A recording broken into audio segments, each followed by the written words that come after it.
ಕಲಬುರಗಿ ನಗರದ ತಮ್ಮ ನಿವಾಸದಲ್ಲಿ ಪಿಎಸ್ಐ ಬಸವರಾಜ್ ನೇಣು ಬಿಗಿದುಕೊಂಡು ಆತ್ಮಹತ್ಯೆ ಮಾಡಿಕೊಂಡಿರುವ ಘಟನೆ ನಡೆದಿದೆ.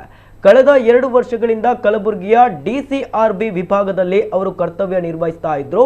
ತಡರಾತ್ರಿ ಸ್ನೇಹಿತರಿಗೆ ಕರೆ ಮಾಡಿದ ಬಸವರಾಜ್ ಆತ್ಮಹತ್ಯೆ ಮಾಡಿಕೊಳ್ಳುವ ಬಗ್ಗೆ ಹೇಳಿಕೊಂಡಿದ್ದರು ಎನ್ನಲಾಗಿದೆ. ತಕ್ಷಣ ಸ್ನೇಹಿತರು ಅವರ ತಂದೆಗೆ ಮಾಹಿತಿ ನೀಡಿದ್ದಾರೆ. ಕೂಡಲೇ ಮನೆಗೆ ತೆರಳಿದ ತಂದೆ ಬಾಗಿಲು ಒಡೆದು ಒಳಗೆ ಪ್ರವೇಶಿಸಿದಾಗ ಬಸವರಾಜ್ ಸೀರೆಯನ್ನ ಫ್ಯಾನ್ಗೆ ಕಟ್ಟಿ ನೇಣು ಬಿಗಿದ ಸ್ಥಿತಿಯಲ್ಲಿ ಪತ್ತೆಯಾಗಿದ್ದಾರೆ ಎಂದು ತಿಳಿದು ಬಂದಿದೆ. ಕೌಟುಂಬಿಕ ಸಮಸ್ಯೆಗಳ ಹಿನ್ನೆಲೆಯಲ್ಲಿ ಆತ್ಮಹತ್ಯೆ ಮಾಡಿಕೊಂಡಿದ್ದಾರೆ ಎಂದು ಶಂಕಿಸಲಾಗಿದೆ. ಆತ್ಮಹತ್ಯೆಗೆ ನಿಖರ ಕಾರಣವೇನೆಂದು ತನಿಖೆಯಿಂದ ತಿಳಿದು ಬರಬೇಕಿದೆ. ಸ್ಥಳಕ್ಕೆ ಭೇಟಿ ನೀಡಿದ ಪೊಲೀಸರು ಪರಿಶೀಲನೆ ನಡೆಸಿ ಪ್ರಕರಣ ದಾಖಲಿಸಿಕೊಂಡಿದ್ದಾರೆ.